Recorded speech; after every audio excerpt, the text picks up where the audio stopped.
بالله من الشيطان الرجيم بسم الله الرحمن الرحيم وما خلقت الجن والإنس إلا ليعبدون ما أريد منهم من رزق وما أريد أن يطعمون إن الله هو الرزاق ذو القوة المتين وقال تعالى من عمل صالحا من ذكر أو أنثى وهو مؤمن فلنحيينه حياة طيبة ولنجزينهم أجرهم بأحسن ما كانوا يعملون وقال تعالى ولو أن أهل القرى آمنوا واتقوا لفتحنا عليهم بركات من السماء والأرض ولكن كذبوا فأخذناهم بما كانوا يكسبون صدق الله العظيم وقال رسول الله صلى الله عليه وسلم إذا عظمت أمة الدنيا نزعت منها هيبة الإسلام وإذا تركت الأمر بالمعروف والنهي عن المنكر حرمت بركة الوحي وإذا تسابت أمتي سقطت من عين الله وقال عليه الصلاة والسلام لا الفقر أخشى عليكم ولكن أخشى عليكم الدنيا أن تبسط عليكم كما بسطت على من كان قبلكم فتنافسوها كما تنافسوها فتهلككم كما أهلكتهم او كما قال النبی صلی اللہ علیہ وسلم۔ میرے عزیز دوستوں اور بھائیوں، اللہ نے اپنی قدرت سے اس عظیم کائنات کو بنایا ہے۔ ساتوں آسمان، یہ زمین، اور آسمان اور زمین کے درمیان یہ سورج اور چاند، ستارے اور کہکشائیں، زمین پر یہ پہاڑ گاڑے ہیں۔ اللہ نے اپنی قدرت سے تنہا اس کو پیدا کیا، اور اللہ ہی اس سب کچھ کے مالک ہیں، اور اللہ ہی اس میں تصرف کرنے والے ہیں۔ پیدا بھی اللہ نے کیا، شکل بھی اللہ نے دی، نفع نقصان بھی اللہ نے رکھا، اور کسی چیز کو آزاد نہیں چھوڑا۔ سارے کائنات اللہ کے حکم کے ساتھ مربوط ہے۔ مٹی اور ریت کا کوئی ذرہ، درخت کا کوئی پتا، زمین کا کوئی ٹکڑا، پانی کا کوئی قطرہ اور یہ بادل کا کوئی ٹکڑا اللہ کی نافرمانی کر نہیں سکتے، سب اللہ کے حکم کو مان کر۔ پھر جب انسان کو اس دنیا میں اللہ نے بھیجا تھوڑے عرصے کے لیے، تو سارے کائنات کو انسان کی خدمت کے لیے لگا دیا۔ هو الذی سخر لکم ما فی السماوات وما فی الارض جميعا منہ، سب کچھ کا سب کچھ اکٹھے اے انسانوں تمہاری خدمت کے لیے لگایا، کیونکہ تمہیں بہت بڑے مقصد کے لیے پیدا کیا۔ یہ دنیا جو اللہ نے پیدا کی اس کو فنا کریں گے، اس کو ختم کریں گے، لیکن اے انسان تمہیں جو بنایا ہے ہمیشہ کے لیے۔ ٹھیک ہے، تمہارے دنیا میں وجود میں آنے سے پہلے تم کو قابل ذکر چیز نہیں تھے، لیکن تمہیں سب سے بہترین خوبصورت شکل اور وجود عطا فرمایا، تمہیں کرامت اور شرافت بخشی، سب سے بڑا مقصد دیا، اور پھر ہمیشہ کے لیے پیدا کیا۔ پہلے عالم ارواح کی صورت میں عالم ارواح میں تھے، پھر ماں کے پیٹ میں آ کر تمہارا یہ جسم بنا، اور تھوڑی دیر کے لیے تم دنیا کے پیٹ میں آ گئے، لیکن یہی تمہارا عرصہ بہت اہم ہے، کیونکہ تم ہمیشہ کے لیے ہو۔ ایک دنیا کی زندگی ہے، اور ایک مرنے کے بعد قبر میں رہنا حشر تک، اور ایک 50,000 سال کا دن ہے۔ 50,000 سال کا دن قیامت کا حساب کا دن ہے، اور پھر جنت یا جہنم۔ ان تمام مراحل میں کامیاب ہونے کا دار و مدار اس تھوڑی سی زندگی کے ٹھیک ہونے پر ہے۔ اللہ پوچھیں گے کم لبثتم فی الارض عدد سنین، اے میرے بندو کتنا دنیا میں ٹھہر کر آئے؟ تو پہلے جو لوگ تھے، انبیاء تھے، ان کی زندگیاں بڑی تھیں۔ کہتے ہیں نوح علیہ السلام کی 950 سال کی عمر تو وہ رات دن دعوت دینے کی ہے، اور نبوت ملنے سے پہلے کا بھی عرصہ ہے۔ اور قوم جب پانی میں غرق ہوگی پھر بھی نوح علیہ السلام کہتے ہیں 1200 سال کی زندگی اللہ نے عطا فرمائی۔ اسی طرح پہلے زمانے میں عمریں بڑی ہوتی تھی۔ اللہ فرمائیں گے تم کتنا زمین میں ٹھہر کر آئے؟ تو انسان کیا کہے گا؟ یومن او بعد یوم، یعنی 1000 سال بھی زندگی ہو پھر بھی یہ مختصر ختم ہو جانے والی ہے، کہ ایک دن یا دن کا بھی بعد حصہ، پورا دن بھی نہیں۔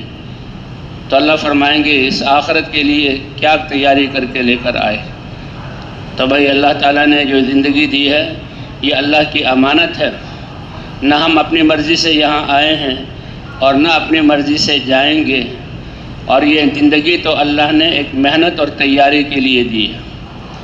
یہ زندگی اپنی اس دنیا کی زندگی کو آسائشوں والا بنانے کے لیے اپنی صلاحیتیں لگانا، انسان محنت کرتا ہے، کامیابی چاہنے کے لیے محنت اپنی صلاحیتوں کو لگاتا ہے۔ جسم بھی اللہ نے دیا، صلاحیتیں بھی اللہ نے دی، اور جو اسباب محنت کے دیے وہ بھی اللہ نے دیے ہیں۔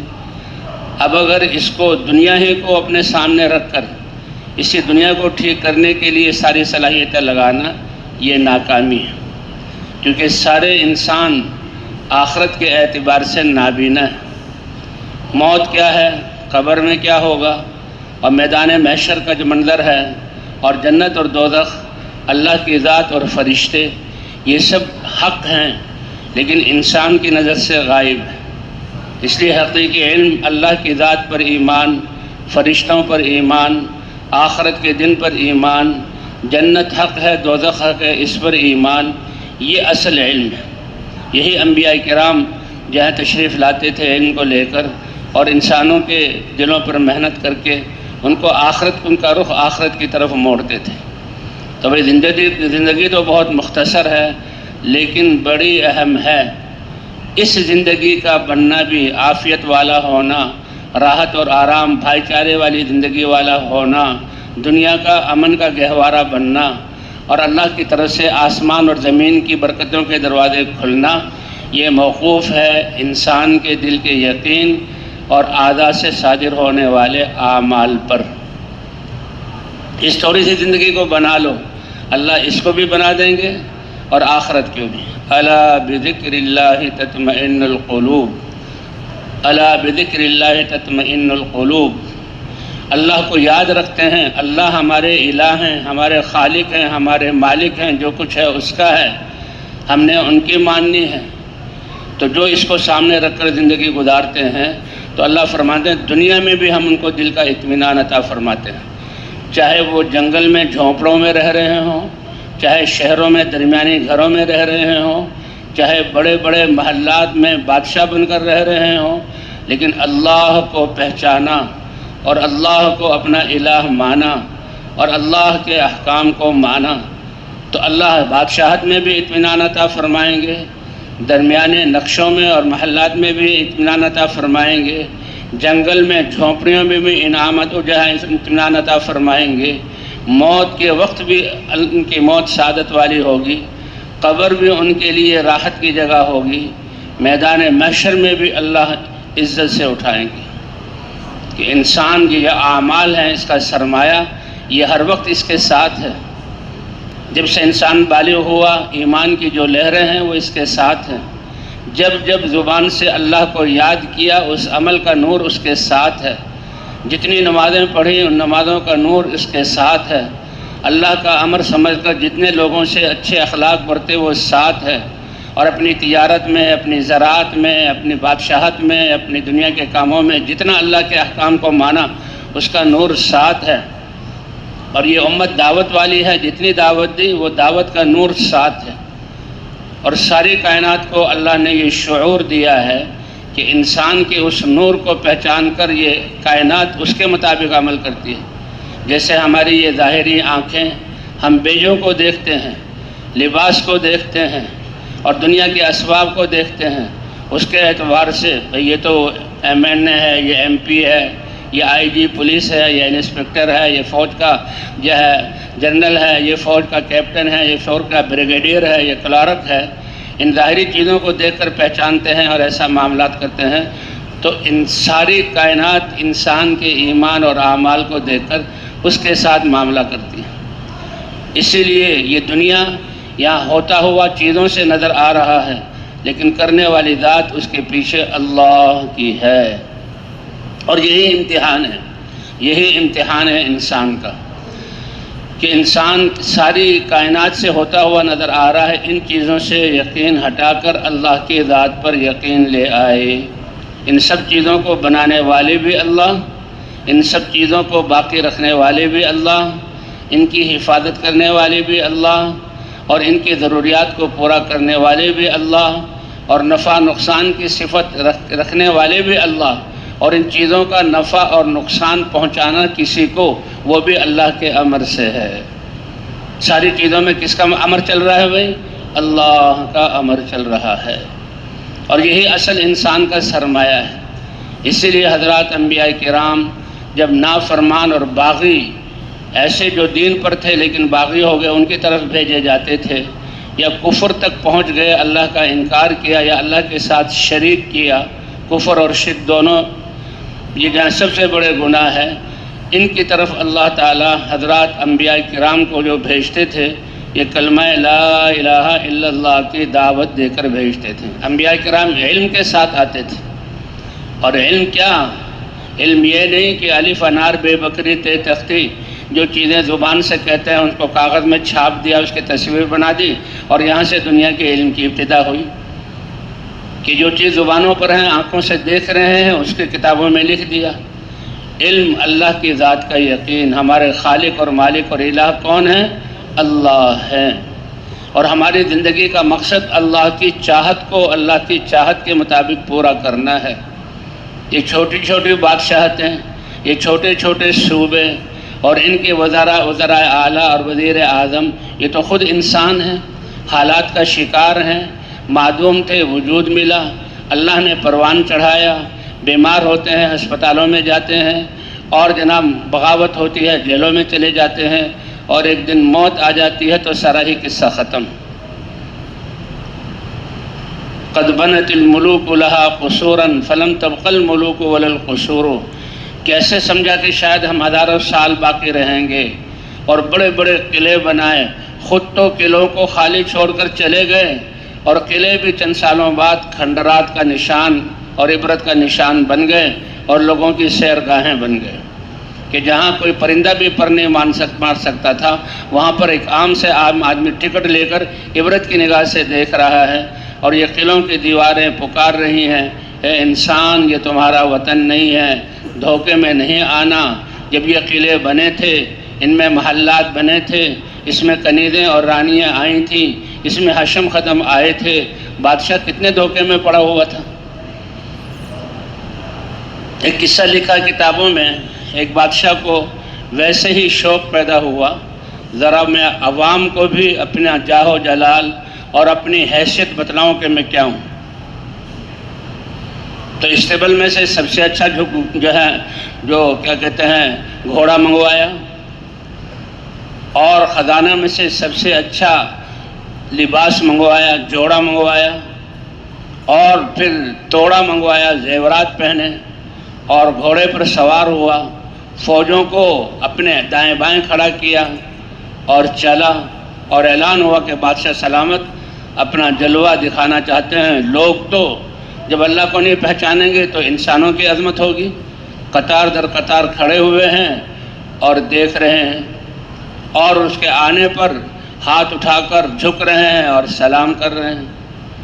ایک اللہ والے بھی تھے، تو بادشاہ تو گہری نظر سے دیکھ رہا تھا اور خوش ہو رہا تھا دل ہی دل میں، حالانکہ یہ سب دھوکہ ہے، یہ سب دھوکہ ہے، کہ واہ کیا میری یہ ہے جو جاہ و جلال ہے، شان اور عظمت ہے، اور کیا میرا دبدبہ ہے۔ ایک اللہ والے بھی تھے، وہ حکم تھا، اور فوجیوں نے اور بڑوں نے کھڑے ہو جاؤ بادشاہ آ رہا ہے، وہ کھڑے ہوئے تھے، لیکن ان کا دل اللہ سے اٹکا ہوا تھا، اور ان کے دل میں اللہ کی عظمت تھی۔ جب اللہ کی عظمت تھی تو وہ پتہ لگ جاتا ہے کون کتنی عظمت سے دیکھ رہا ہے، اور وہ اس کی طرف دھیان ہی نہیں کر رہے تھے۔ بادشاہ کو اس کا احساس ہوا کہ بھئی سب لوگ تو مجھے دیکھ رہے ہیں، میری عظمت کو پہچان رہے ہیں، اور اس کے مطابق چہرے کے تاثرات ہیں، اور اپنے آپ کو جھکا رہے ہیں، اور یہ تو بالکل جیسے کہ اس کو پتہ ہی نہیں میں کون ہوں۔ تو بلوایا اس کو، اسی وقت وہاں بلوایا اور اب پاس کہ کیا آپ نے مجھے پہچانا نہیں؟ کہ جی خوب پہچانا ہے آپ کو۔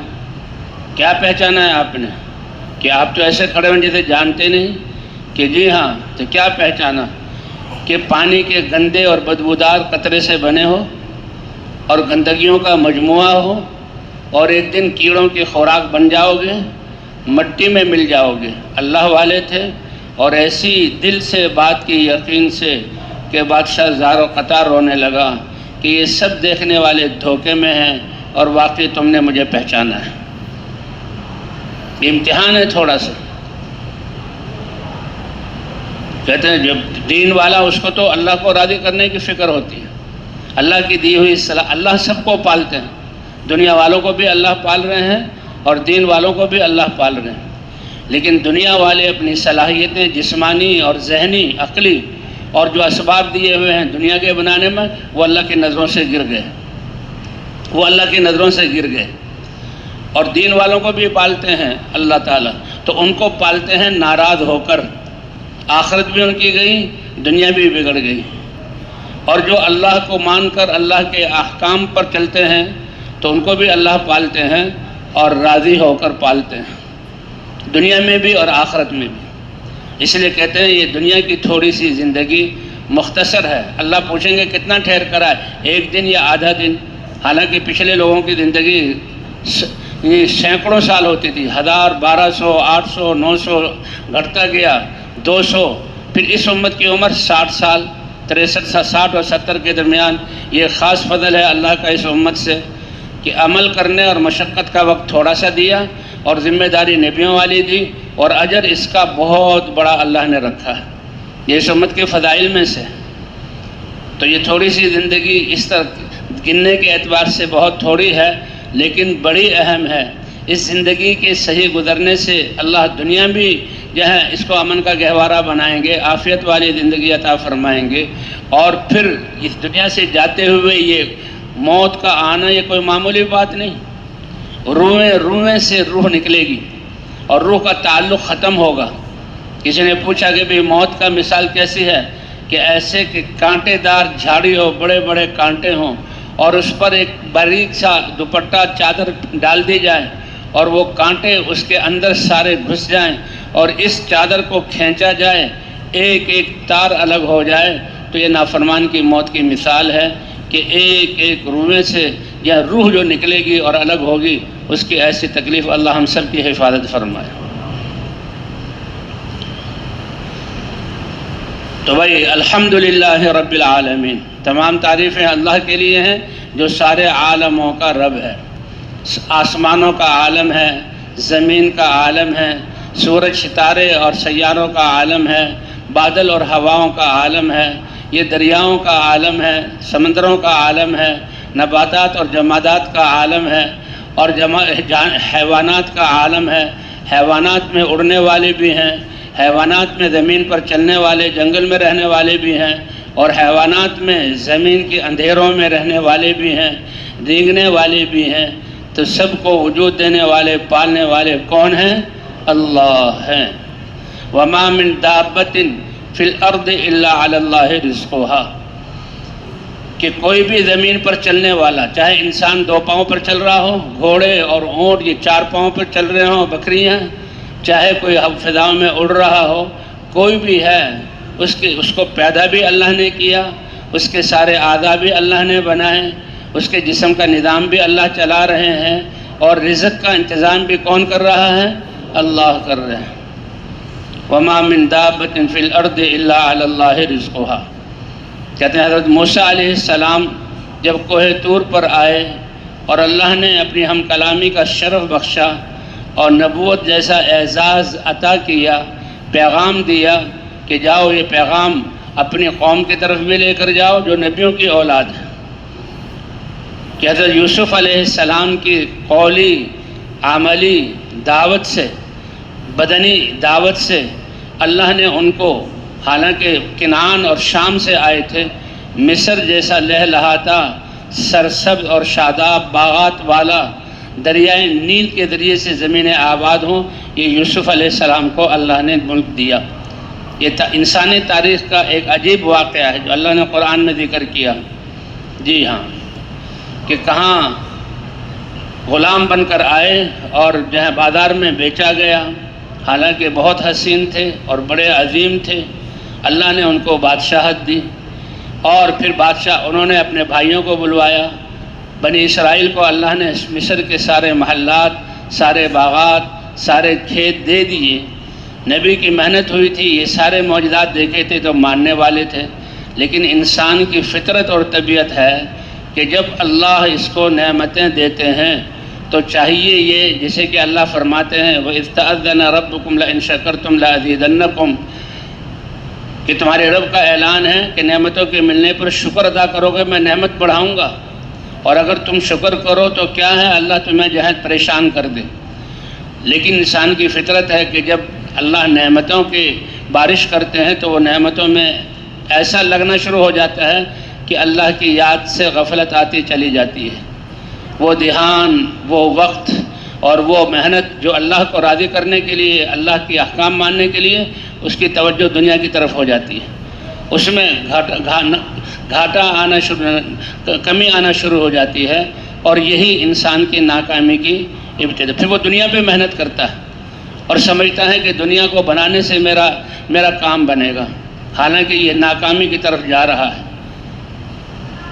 اللہ فرماتے ہیں قُلْ هَلْ نُنَبِّئُكُمْ بِالْأَخْسَرِينَ أَعْمَالًا، پوری زندگی مشقت میں گزاری اور جو ہے کیا کہتے ہیں دولت کو حاصل کرنے میں گزاری، آرام نہیں کیا، لیکن سب سے بڑے گھاٹے میں گئے کون ہیں کہ جن کی یہ محنت رائے گاں گئی، آخرت اللہ کو نہیں پہچانا، اللہ کے دین کو نہیں پہچانا، آخرت کو نہیں پہچانا، ساری صلاحیتیں دنیا میں لگا دی۔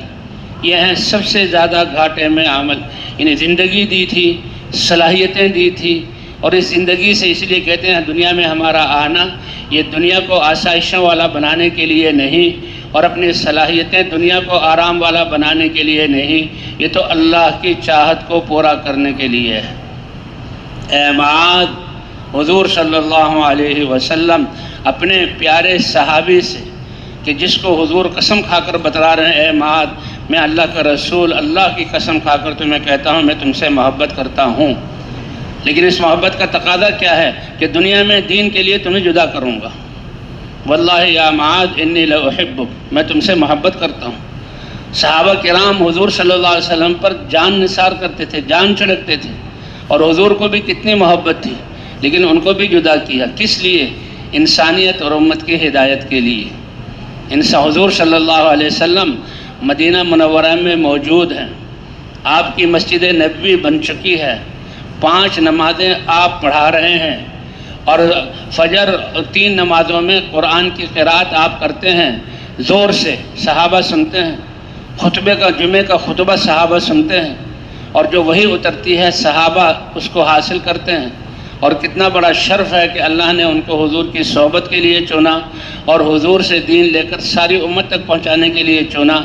صحابہ کرام جو اللہ کے راستے میں نکل رہے ہیں، ان سب چیزوں کو قربان کر کے جہاں نکل رہے ہیں، مدینے سے باہر جا رہے ہیں، اور اس نیت سے جا رہے ہیں کہ اللہ ہماری جان کو قبول کر لے۔ اللہ نے ان کے لیے گواہی دی، من المؤمنین رجال صدقوا ما عاهدوا اللہ علیہ، لا الہ الا اللہ، اللہ سے یہ ایک عہد ہے، اللہ سے ایک پیمان ہے۔ اے اللہ ساری چیزوں کا یقین دل سے نکال دیا، اور ساری چیزوں کو ہم نے مخلوق مان لیا، الہ آپ کو مانا ہے، اور الہ وہ ہے جس کے ہر حکم کو مانا جائے، جس کے لیے جذبات اور ساری خواہشات کو قربان کیا جائے۔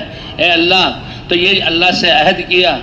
اللہ فرماتے ہیں اس عہد کو صحیح کر دکھایا کہ جب آواز لگی اللہ کے راستے میں نکلو تو اپنی جانوں کو ہتھیلیوں میں رکھ کر میدانوں میں اتر آئے۔ تھوڑی سی تعداد ہے، ہتھیار نہ ہونے کے برابر ہیں، اور مشقت اور دین کی محنت کی وجہ سے جسم بڑے دبلے ہیں اور تھوڑے سے ہیں، لیکن بڑی بڑی طاقتوں کے سامنے کھڑے ہو کر کہا ہمیں اللہ نے بھیجا ہے، اور ہم تم سے کچھ لینے نہیں آئے، تمہارے پاس تو دنیا کا کچھ تھوڑا سا حصہ ہے۔ یہ دنیا جب سے بنی اور جب ختم ہوگی، اور اللہ نے اس میں جتنی خزانے اور نعمتیں اتاری ہیں، ہمارے نبی نے اللہ کے بتلانے پر یہ بتایا کہ یہ دنیا اللہ کی نظر میں مچھر کے 2 پروں میں سے 1 پر کے برابر بھی نہیں۔ اس سے جب بھی موقع ہوتا حضور صلی اللہ علیہ وسلم دنیا کی بے ثباتی کو بتلاتے ہیں۔ حضور صلی اللہ علیہ وسلم بستی سے باہر نکل رہے ہیں، جسے عام طور پر ہوتا ہے کہ بستی کے باہر کوڑی اسے کہتے ہیں، ڈھیری اسے کہتے ہیں، کہ مائیں عورتیں گھر کا جھاڑو دے کر اور پھٹے پرانے کپڑے اور جو کچھ بھی ہو وہ ایک جو ہے تسلے میں ڈال کر ایک جگہ پھینک دیتے ہیں، اور ہوتے ہوتے وہ جو ہے ایک ڈھیر بن جاتا ہے۔ پھر چھوٹا موٹا کوئی جانور، خرگوش، مرغی مرے، وہ بھی اس پر ڈال دیتے ہیں، بکری کی بچہ بھی اس پر ڈال دیتے ہیں۔ گاؤں کے باہر ہوتا ہے وہ۔ تو حضور صلی اللہ علیہ وسلم صحابہ کے ساتھ بستی سے باہر نکلے، اور زبالۃ قوم، وہ ایک کوڑی پر سے گزر ہوا، تو آپ نے دیکھا کہ ایک چھوٹا سا بکری کا بچہ مرا ہوا ہے، چھوٹے چھوٹے کان ہیں یا کان کٹے ہوئے، اور مر کر وہ پھولنے لگا ہے، بدبو اس سے اٹھ رہی ہے۔ تو آپ گزر کر آگے نہیں چلے گئے، آپ ٹھہر گئے اور اپنے صحابہ کو متوجہ کیا اور کہا تم میں سے کون اس بات سے خوش ہوگا اور ایک کاروبار کرے گا کہ اپنی جیب سے ایک درہم نکال کر مجھے دے دے اور مجھ سے یہ بکری کا بچہ لے لے۔ اب خرید لیا تو لے جائے گھر میں۔ صحابہ کرام کے چہرے پر ناگواری، یا رسول اللہ، یہ بکری کا مرا ہوا بچہ ہے اور یہ گھٹیا نسل کا ہے، کیونکہ اس کے کان چھوٹے ہیں، یہ کان کٹے ہوئے ہیں۔ جدین اسد دونوں معنی، چھوٹے ہونا کٹنے کی وجہ سے یا قدرتی طور پر چھوٹے ہونا، جیسے آج بھی بڑے بڑے کانوں والی اور وہ جو ہے گلابی رنگ کی جو نسل ہے وہ لاکھوں میں بکتی ہے۔ تو عرب تو، اور پھر بکری ایک ایسی چیز ہے، اللہ نے ایسی مخلوق، نبیوں سے اللہ نے بکریاں چروائی، یہ اللہ کا امر چلا۔ موسیٰ علیہ السلام نے ہفتہ، 2 ہفتہ، مہینہ، 2 مہینے، 10 سال تک بکریاں چرائی۔ حضرت محمد صلی اللہ علیہ وسلم بھی بچپن میں مزدوری پر بکری چراتے تھے۔ ان کے چچا ابو طالب، اے محمد تم اب بڑے ہو گئے ہو، گھر کا خرچہ دیکھو، افراد زیادہ ہیں، یہاں بھوک اور افلاس کا جو ہے وہ دور دورہ ہے، تو تم بھی بکری۔ اللہ کے رسول بغیر جوتیوں کے اور بغیر سر پہ چادر کے مکے کے گرم پہاڑوں میں اور سورج آگ برساتے ہوئے سورج کی تپش میں آپ بکری چرایا کرتے تھے۔ اور بکری ایک ایسا جانور ہے، اسے کہتے ہیں اپنے بچوں کو بکریاں دو اور وہ بکریاں چرائیں۔ انبیاء ساری دنیا کافروں، بادشاہوں، انجینئروں اور ڈاکٹروں سے بھر جائے، ہوں کافر، تو ایک ایمان والا ان سے بہتر ہے۔ ساری دنیا ایمان والوں سے بھر جائے تو ایک صحابی کی قیمت اس سے زیادہ ہے۔ ساری دنیا صحابہ سے بھر جائے تو ایک نبی کی قیمت اس سے زیادہ ہے۔ انسان کی قیمت جو ہے وہ دل کے یقین اور اعضاء کے اعمال سے ہوتی ہے۔ اس لیے فرمایا رب اشعث اغبر مدفوع عن الابواب لو اقسم علی اللہ لابرہ۔ تمہیں بہت سے لوگ پراگندہ حال نظر آئیں گے، غبار آلودہ جسم، پراگندہ حال اور بال بکھرے ہوئے اور کپڑے ایسے بوسیدہ کہ مجلس والے جب دیکھیں گے وہ بھائی دروازہ بند کر لو، یہ آدمی جو ہے کہیں ہمارے اندر آ کے نہ بیٹھ جائے، تمہارے کپڑے تو ٹھیک ٹھاک ہیں، بیٹھے ہوئے بڑی حیثیت والے ہو اور یہ آ کے بیٹھ گیا، تو مدفوع عن الابواب، دروازہ بند کر کے روک دیا جاتا ہے۔ لیکن اللہ کے رسول نے فرمایا جو یقینی ہے، اللہ یہ اس پر یہ پراگندہ بال ہے کیوں، یہ بوسیدہ کپڑے اس کے ہے کیوں، یہ اس کا گال پچک کیوں گئے، وہ راڑ کی طرح پتلا کیوں ہو گیا، کہ اس نے سب کچھ اللہ کے دین کے لیے اپنا لگا دیا۔ تو دنیا والے تو سمجھ رہے ہیں پراگندہ حال والا ہے، پراگندہ بال والا ہے، غبار آلودہ جسم والا ہے، مجلس میں بیٹھنے کے قابل نہیں، لیکن اللہ اپنے نبی کو کہہ رہے ہیں بتا دو ایمان والوں کو دھوکے میں نہ رہیں، اگر یہ میری طرف منہ کر کے مجھے کہے اے اللہ بارش برسا دے اور بادل کا ٹکڑا نہ ہو، میں بارش برسا کے دکھلا دوں گا۔ لو اقسم علی اللہ لابرہ۔ ایک دفعہ صحابہ کرام میدان جنگ میں ہیں، اللہ کا کلمہ لے کر نکلے ہوئے ہیں اور فتح ملتی تھی، فرمایا میدانوں میں اتر کر فتح پانے میں اتنی دیر لگتی تھی جتنا اونٹنی کے دودھ کو دوہنے والا، اونٹنی کا دودھ کھڑے ہو کر دوہا جاتا ہے، بیٹھ کر نہیں، وہ تو بھینس اور جو ہے بکری کا تو بالکل ہی بیٹھ کر اس کی ٹانگیں اپنے رانوں میں پکڑ کر، بھینس کا ویسے کرسی بیٹھ پیڑے پہ بیٹھ کر یا اکڑو بیٹھ کر، لیکن جو ہے اونٹ کا دودھ تو کھڑے ہو، اونٹنی کا دودھ کھڑے ہو کر، لیکن وہ جانور دودھ چڑھا لیتا ہے تو تھوڑی دیر کے لیے برتن کو رکھا جاتا ہے اور اس کے تھنوں کو سہلایا جاتا ہے۔ تو یہ جو تھوڑی سی دیر ہے اس کو عربی میں فواقہ ناقتن کہتے ہیں، کہ جیسے اگر کوئی اپنے اونٹنیوں کے باڑے میں اونٹنی کا دودھ دہو رہا ہو اور اس دوران اس کو اتنا وقفہ کرنا پڑا کہ برتن رکھ کے اس کو سہلانا پڑا، فرمایا ہم جو اللہ کا کلمہ لے کر نکلتے تھے اتنی دیر میں اللہ میدانوں کو ہمارے لیے فتح کرا دیتے تھے۔ اور کیوں نہ کرائیں کہ ان کے دلوں میں بھی اللہ کا یقین ہے اور ان کی زندگیوں میں بھی اللہ کے احکام ہیں اور نبی والی ہمدردی ہے۔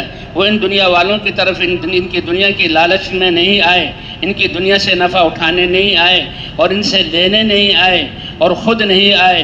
کہتے تھے ہمیں اللہ نے بھیجا ہے، تمہاری دنیا کی کوئی قیمت ہمارے دلوں میں نہیں ہے، ہم تو تمہیں ناکامی والی زندگی سے نکال کر اور ذلت والی زندگی سے نکال کر، جو زندگی کا مقصد اللہ کی عبادت ہے، ایک ذات کے سامنے جھکانا۔ حضرت عمر رضی اللہ تعالیٰ عنہ فرماتے تھے کہ ایک اللہ کی خوشامد میں لگ جاؤ، سارے انسانوں کی، ہزاروں انسانوں کی خوشامد سے اللہ تمہیں نکال دے گا۔ ایک اللہ کی خوشامد میں لگ جاؤ، ہزاروں کروڑوں انسانوں کی خوشامد کرنا کوئی یہ معمولی بات ہے؟ ایک انسان دوسرے انسان کی طرح اور اس کے سامنے ہاتھ جوڑتا ہے اور ظاہر کرتا ہے کہ میں جو ہوں وہ کمزور ہوں اور تم اعلیٰ ہو، یہ کتنی بڑی بات ہے۔ تو اس سے نکالنا اور اللہ کے سامنے جھکانا۔ تو اس طرح بھی صحابہ کرام میدان جنگ میں ہیں، فتح نہیں ہو رہی۔ صحابہ نے کہا کہ دیکھو اللہ کے رسول نے، اب صحابہ اعمال کی طرف دیکھتے تھے، ایک قصہ آتا ہے، فتح نہیں ہو رہی تھی، کیا ہوا کہ جی ہم سے وضو کے دوران مسواک کرنا بھول گیا ہے، چھوڑ دیا۔ مسواک گئے، جنگل تھا، درختوں سے مسواکیں کاٹی اور مسواک کرنا شروع کی۔ مسواک کتنی اسلام میں کہ مسواک جو ہے منہ صاف ہوتا ہے، پاکی آتی ہے، اور مسواک کرنے سے موت کے وقت اللہ کلمہ یاد دلا دیتے ہیں، کیونکہ انسان جو کھاتا پیتا ہے ایک تو اس کے منہ سے رال نکلتی ہے، اگر رال ہم دیکھیں تو ہمیں یعنی کراہت آتی ہے، پھر اس کے جو ہے دانتوں کے بیچ میں کھانے کے ذرات ہیں اور وہ سڑ گل جاتے ہیں، اس میں بدبو پیدا ہو جاتی ہے۔ نماز پڑھنی ہے، قرآن پڑھنا ہے، اللہ تو مسواک سے نماز کی نہیں، ہر وقت مسواک کرنا۔ حضور صلی اللہ علیہ وسلم نیند سے اٹھتے ہی مسواک کرتے تھے اور اکثر مسواک کرتے تھے۔ اور بھئی نماز میں تو انسان نماز پڑھتا ہے اور فرشتے اس کی قرات کو سنتے ہیں اور منہ کی بو بڑی بدبو ہوتی ہے، تو اس لیے وہی مسواک کا تو مسواک کرنے لگے۔ اسی سے روب پڑ گیا کہ مسلمان تو دانت تیز کر رہے ہیں اور کچا چبا کر کھا جائیں گے۔ تو بہرحال صحابہ کرام متفکر ہوئے اور کہا کیا بات ہے؟ کبھی دیکھو ایسے آدمی کو دیکھو جس کی دعا قبول ہو، اور برا ان میں سے ہے۔ اللہ کے رسول نے فرمایا رب اشعث اغبر مدفوع ابواب لو اقسم علی اللہ لا برہ، بلایا گیا اے برا، دیکھو مسلمان میدان جنگ میں ہے، تم دعا کر دو۔ حضرت برا رضی اللہ تعالیٰ عنہ آئے، آسمان کی طرف دیکھا اور کیا اللہ کی بارگاہ میں عرض کی، اے اللہ یہ تیرے ایمان والے بندے صحابہ تابعین تیرے کلمے کو بلند کرنے کے لیے میدان میں ہیں، ان کو فتح عطا فرما اور اس کے ساتھ ساتھ برا کو شہادت عطا فرما۔ یعنی بھی مسلمانوں کو فتح دے دے، فتح بھی مل جائے، غنیمت بھی مل جائے، خوشی بھی، تو یہ ایک عزت کی بات ہے۔ حضرت ابوبکر صدیق رضی اللہ تعالیٰ عنہ اپنے زمانے میں جب فتوحات شروع ہوئیں، اور یہ تو ایک قاعدہ ہے کہ اللہ تعالیٰ فرماتے ہیں ایمان جب وجود میں آ گیا تو باطل والوں کو میں پنپنے نہیں دیتا۔ جیسے پہلے بڑی بڑی طاقتوں کو نبیوں کی دعوت سے حق جب وجود میں آیا تو اللہ نے نمرودیت کو اڑا دیا، فرعونیت کو اڑا دیا، قارون کی قارونیت کو زمین میں دھسا دیا، قوم شعیب کی تجارت کے نقشوں کو آسمانوں سے آگ برسا کر ختم کر دیا، قوم عاد کی طاقت کو ہواؤں سے اڑا دیا، قوم نوح کی کثرت کی دہے بت کو اللہ نے پانی کے ذریعے ہلاک کیا۔ یہ اللہ کی سنت ہے، اللہ کی سنت ہے۔ تو انہوں نے دعا کی، دعا کرنے سے مسلمانوں کو فتح ہو گئی، اور دیکھا حضرت برا شہید ہو گئے۔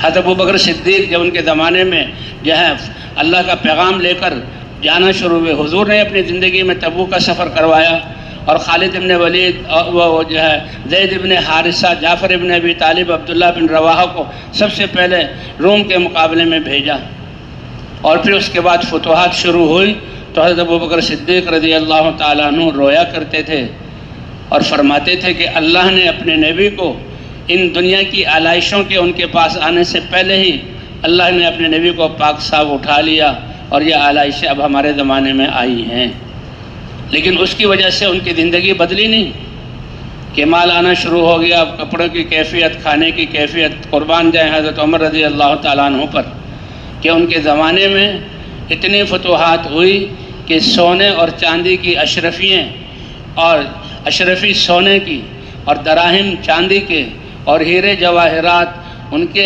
ایسے ڈھیر لگتے تھے جیسے ہماری غلہ منڈیوں میں اناج کا ڈھیر لگتا ہے، اور فوراً تقسیم ہوتے تھے، وہ اپنے پاس نہیں رکھتے تھے۔ ہر ایک کا یہ کہ دنیا یہ ہمارے لیے نہیں، اس کو لگانا ہے، اور اپنے لیے معیار زندگی وہی جو حضور کے دن معیار زندگی نہیں بدلا۔ حضرت عمر کا کپڑا پیبندوں سے جہاں پیبندوں سے پاک نہیں ہوا، پیبندوں کے ساتھ ہی اس دنیا سے تشریف لے گئے، اور پیبند بھی ایسے کہ اگر جو ہے وہ کاٹن کا کپڑا ہے تو چمڑے کے یا دوسرے چیز کے پیبند ان کے جہاں جو لگے ہوئے ہیں ان کے کپڑوں پر۔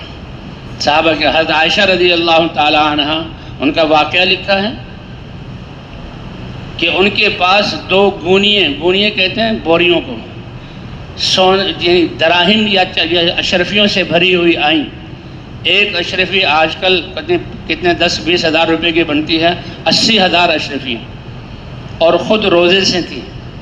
تو کیا ہوا، رکھ لو بھائی اس کو، ٹھیک ہے کوئی مانگنے والا آئے گا دیں گے، نہیں، اپنی جو خادمہ کو بلوایا، کا طباق لاؤ اور اب بھرو اس کو، بھر کر یہ فلاں مجاہد جو اللہ کے راستے میں شہید ہوا اس کی بیوہ یتیم بچہ ہے اس گھر میں پہنچاؤ، یہ فلاں کے گھر میں پہنچاؤ، یہ فلاں کے گھر میں پہنچاؤ۔ سانس نہیں لیا، اور جب بوری دونوں ختم ہو گئی، کچھ بھی نہیں رہا، پھر اللہ کا شکر ہے کہ یہ مال چلا گیا۔ اچھا دوپہر کے بعد خود روزے سے تھی، اب احساس ہوا کہ روزہ ہے، اور وہ کوئی روزہ جو ہماری طرح سحری میں جو کھاتے ہیں ہم کہ ساری کسریں ختم کر دیتے ہیں، وہ تو پانی پر یا کھجور پر یا روٹی کے سوکھے ٹکڑوں پر جو میسر اگر آ جائے اس پر روزہ رکھا تھا۔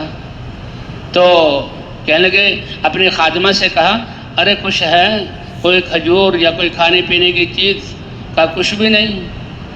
تو اس خادمہ نے کہا، لو 80,000 اشرفیاں سونے کی آئی تھیں، آپ نے اپنے لیے رکھی ہی نہیں، یعنی ایک تانا سا دیا۔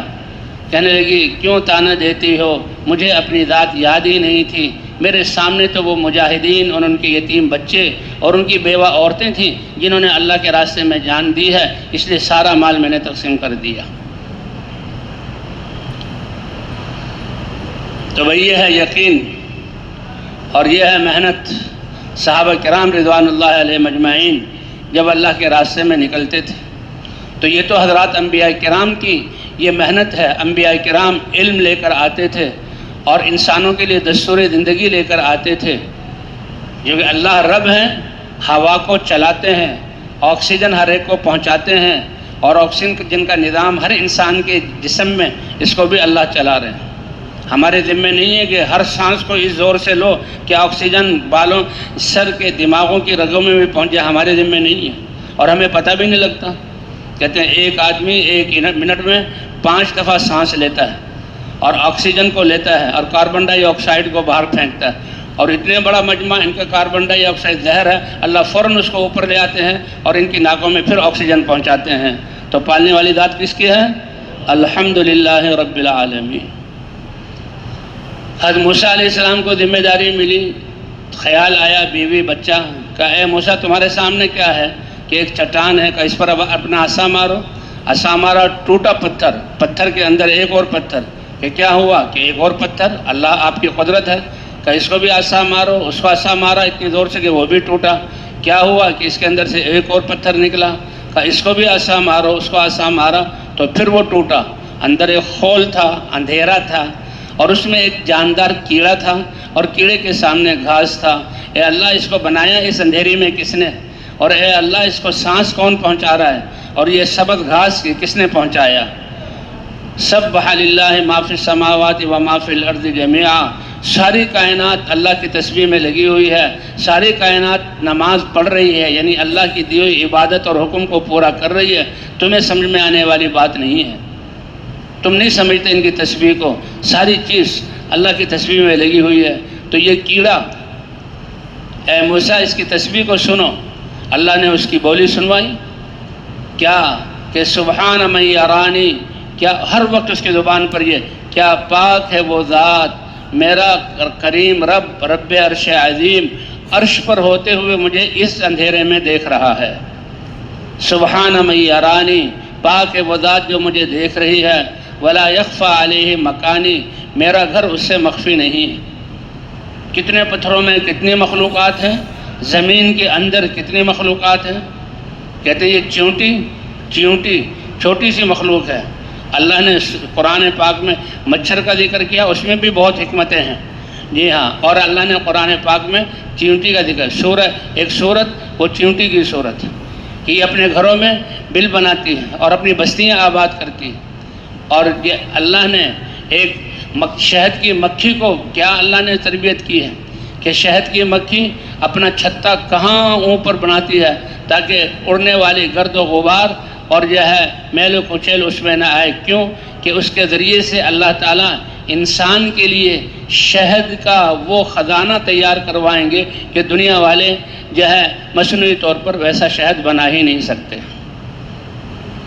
کہ اس کے چھتے کو دیکھو، اس کی شیشیاں دیکھو کہ 5 کونے والی شیشیاں، یہ 5 کونے والی کس نے اس کو پڑھایا، کون سا کیا پرکار کر ہوتا ہے وہ، کون سا اس کے پاس ہے، کون سا اس کے پاس پھٹا ہے، وہ کیسے 5 کونوں والے بناتی ہے کہ کسی کو ایک شیشی سے دوسری شیشی کا ملنا کوئی سوئی کے جو کنارہ ہوتا ہے اس کے برابر بھی فرق نہیں، اور کیسے وہ شہد کتنی جلدی میں، یعنی وہ پھول سے رس کو چوستی ہے اور ایک غذا بھی کھاتی ہے جو اس کی اپنی غذا ہے، وہ اسی کے پیٹ میں پاخانہ بن کر بیٹ بن کر نکل رہی ہے، اور جو اللہ انسان کے لیے شہد تیار کروا رہے ہیں اسی چھوٹی سی مشین میں وہ شہد اس کے پیٹ میں جاتا ہے، اور اللہ تعالیٰ اس کے پیٹ سے پھر شہد بنا کر اس کو نکالتے ہیں کہ ایسی غذا ہے تم اس کو تیار نہیں کر سکتے، فیہ شفاء للناس، اللہ نے اس میں شفا رکھی ہے۔ ایک صحابی آیا، یا رسول اللہ میرے بھائی کا پیٹ جو ہے وہ خراب ہو گیا ہے اور 10 لگ گئے ہیں، تو آپ صلی اللہ علیہ وسلم نے فرمایا اسقہ عسلا، اس کو شہد پلاؤ، اللہ کے رسول کا فرمان، اور آپ نے بتایا کہ جو ہے کیا کہتے ہیں بیمار ہے، پیٹ خراب ہے، 10 لگے ہوئے ہیں، اب جب اس نے شہد پیا تو اور 10 لگ گئے۔ اللہ کے رسول کی خدمت میں، یا رسول اللہ میں نے عرض کیا تھا میرے بھائی کا پیٹ جو ہے 10 لگے ہوئے، پیٹ چالو ہے، وہ تو کمزور ہو رہا ہے، آپ نے کہا کہ جو ہے شہد پلاؤ، تو اللہ کے رسول صلی اللہ علیہ وسلم نے فرمایا اور شہد پلاؤ، پھر اور شہد پلایا، پھر اور 10 لگے، پھر تیسری مرتبہ آیا، اے اللہ کے رسول میں شہد پلا رہا ہوں 10 لگ رہے ہیں، اللہ کے رسول صلی اللہ علیہ وسلم نے فرمایا اللہ کا کلام سچ ہے اور تیرے بھائی کا پیٹ جھوٹ بول رہا ہے، یعنی ظاہری طور پر جو دکھلا رہا ہے یہ حقیقت کے خلاف ہے۔ پھر اور شہد پلائے تو کیا ہوا، جتنا گندا مواد تھا وہ سارا نکل گیا اور اللہ نے صحت عطا فرما دی، اللہ نے صحت عطا فرما دی۔ تو بھائی یہ ہے اللہ حضرات انبیاء کرام اس کلمے کو لے کر اپنی قوموں کے پاس آتے تھے، یہ کلمہ معرفت ہے، کلمہ تقوی ہے، کلمہ اخلاص ہے، اس کی بنیاد پر انسان کی زندگی اتنی قیمتی بنتی ہے کہ ایک تو اللہ فرماتے ہیں یہ میرا اور میرے بندے کے درمیان عہد ہے، سب چیزوں سے یقین ہٹا لیا اور مجھے الہ مان لیا، اب یہ میرے قلعے میں داخل ہو گیا، اس کی جان بھی محفوظ ہے، اس کا مال بھی محفوظ ہے۔ اس لیے حضور صلی اللہ علیہ وسلم فرماتے تھے کہ دیکھو کلمہ پڑھنے والوں کو تکلیف دینے سے بچو، کیونکہ کلمہ پڑھنے والے کو جو تکلیف دے گا تو اللہ خود اس کے مقابلے میں ہوں گے اور پوچھیں گے تم نے میرے بندے کو تکلیف کیوں دی۔ تو اس لیے بھائی یہ زندگی یقین کو یہی بنیاد ہے کہ یقین درست ہوگا تو اعضاء کے استعمال ٹھیک ہو جائے گا۔ انسان کا ہر بول ساتوں زمین اور آسمان سے قیمتی ہے، انسان کا ہر دیکھنا اللہ کے امر کے مطابق ساتوں زمین اور آسمان کو ایک طرف رکھا جائے، دیکھنے کے اجر کو دوسری طرف رکھا جائے، یہ زیادہ ہے، زیادہ بھی ہے پھر ہمیشہ رہنے والا ہے۔ کہ ساتوں زمین اور آسمان یہ تو فنا ہو جائیں گے، لیکن نیکیوں کا ثواب اور اجر جنت کی نعمتوں کی صورت میں، جنت کی خوشیوں کی صورت میں اور وہاں کی عزت کی صورت میں ہمیشہ ہمیشہ ہمیشہ انسان کو ملتا رہے گا۔ دنیا کے بنائے ہوئے سکے، ایک دفعہ جاؤ بازار، کوئی چیز خرید لو، چیز لے آؤ، چیز بھی بوشیدہ ہو گئی، ختم ہو گئی، اب دوبارہ ان پیسے سے خریدو تو کوئی دینے کے لیے تیار نہیں کہ اس کا بدلہ تمہیں ایک دفعہ ملے گا۔ لیکن قربان جائیں، سبحان اللہ کہنا مومن کا، فرما اس کا اجر اللہ ہمیشہ ہمیشہ دیتے رہیں گے۔ اس لیے بھائی اللہ نے ہمیں بھیجا ہے اس دنیا میں اور آخرت کی تیاری کے لیے کہ اللہ کی دی ہوئی صلاحیتوں کو، دنیا کو آسائشوں والا بنانا، اس کے لیے خرچ مت کرو۔ یہ نادانی اور جو ہے یہ ناواقفیت ہے اور یہ جہالت ہے، بلکہ ان صلاحیتوں کو آخرت کے بنانے کے لیے خرچ کرو۔ دنیا میں دنیا چھوٹا برتن ہے، 5 کلو کے برتن میں 6 کلو کیا، ایک چھٹانک بھی زیادہ ڈالیں آئے گا نہیں، وہ بہہ جائے گا۔ تو دنیا میں رہتے ہوئے خواہشات ہماری پوری ہو جائیں۔ 7 ارب انسان تو کیا، یہ لڑائیاں ایسی بنا پر ہو رہی ہیں، ایک انسان کو بھی پوری دنیا مل جائے تو اس کی خواہشات بھی ایک دنیا سے پوری نہیں ہوگی۔ خود حضور صلی اللہ علیہ وسلم نے فرمایا کہ اگر انسان کو ایک وادی سونے کی برکت دے دیں، وادی کسے کہتے ہیں؟ پہاڑوں کا ایسا سلسلہ ہو کہ چاروں طرف پہاڑ ہوں اور بیچ میں ہزاروں ایکڑ زمین خالی ہو اور بہت بستیاں آباد ہو، تو یہ ایک پیالہ ہے۔